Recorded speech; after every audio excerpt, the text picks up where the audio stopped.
রাঙ্গার তীরের ভয়ে একলব্যের মুখোশধারী শানু প্রমাণসহ বৃন্দার কুকীর্তি ফাঁস করল পুলিশের সামনে। হ্যাঁ বন্ধুরা, আমরা এমনটাই দেখতে পাবো রাঙ্গামতি তীরন্দাজ ধারাবাহিকের আগামী পর্বগুলোতে। রাঙ্গা ও একলব্যের মধ্যে ভুল বোঝাবুঝি সৃষ্টি করে রাঙ্গাকে চিরতরে শেষ করতে ভয়ঙ্কর খেলায় মেতে ওঠে বৃন্দা শানু নামের একজন ছেলেকে মালয়েশিয়াতে নিয়ে গিয়ে মালয়েশিয়ার একজন ডক্টরের কাছে গিয়ে প্লাস্টিক সার্জারি করায়, একেবারে হুবহু একলব্যের মতোই দেখতে। এরপর বৃন্দা মালয়েশিয়ান পুলিশের চোখে ধুলো দিয়ে কলকাতায় ফিরে আসে, আর একলব্য রাঙ্গাকে নিয়ে বাড়ি ফিরে আসে।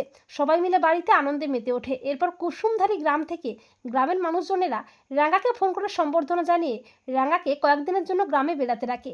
রাঙ্গা ও একলব্য কুসুমধারী গ্রামে যায় কিছুদিনের জন্যে, আর রাঙ্গাকে নিয়ে গ্রামের মানুষেরা আনন্দে মেতে ওঠে।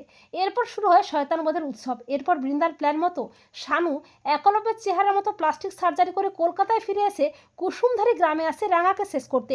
এরপর সবাই যখন আনন্দ করছে, মজা করছে, তখন একলব্যের মুখোশধারী শানু রাঙ্গার দিকে বন্দুক তাক করে। রাঙ্গা চমকে ওঠে। রাঙ্গা বলে, উড়ানবাবু তুই? তবে রাঙ্গা বিশ্বাস করে না যে ওটা তার উড়ানবাবু। এরপর যখনই একলব্যের মুখোশধারী শানু রাঙ্গার দিকে বন্দুক তাক করে, তখন রাঙ্গা ছদ্মবেশী শানুর পায়ে তীর ছুঁড়ে মারে। তীরের যন্ত্রণায় ছটফট করতে থাকে ছদ্মবেশী শানু। রাঙ্গা বলে, সত্যি করে বল, কে তুই? আমি জানি তুই মোর উড়ানবাবুটা নয়, বল তুই কে, আর উড়ানবাবুটা কোথায়? প্রথমে একলব্যবেশী শানু মুখ খোলে না, কিন্তু মুখ না খুললেও রাঙ্গার তীরের ভয়ে শেষমেশ মুখ খোলে শানু। শানু বলে, আমি একলব্য বসু নই, আমার নাম শানু। বৃন্দা বসুই আমাকে একলব্য বসুর মতো প্লাস্টিক সার্জারি করেছে, বলেছে রাঙ্গামতিকে চিরতরে শেষ করতে হবে। এ কথা শুনে চমকে ওঠে রাঙ্গা।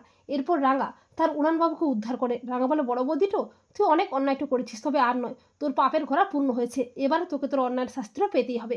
তো বন্ধুরা, তোমরাও এটাই চাও তো যে রাঙ্গার তীরের ভয়ে একলব্যের মুখোশধারী শানু যেন বৃন্দার কুকীর্তি সবার সামনে আনে? কমেন্ট করে এক্ষুনি জানিয়ে দাও তোমাদের মতামতটি।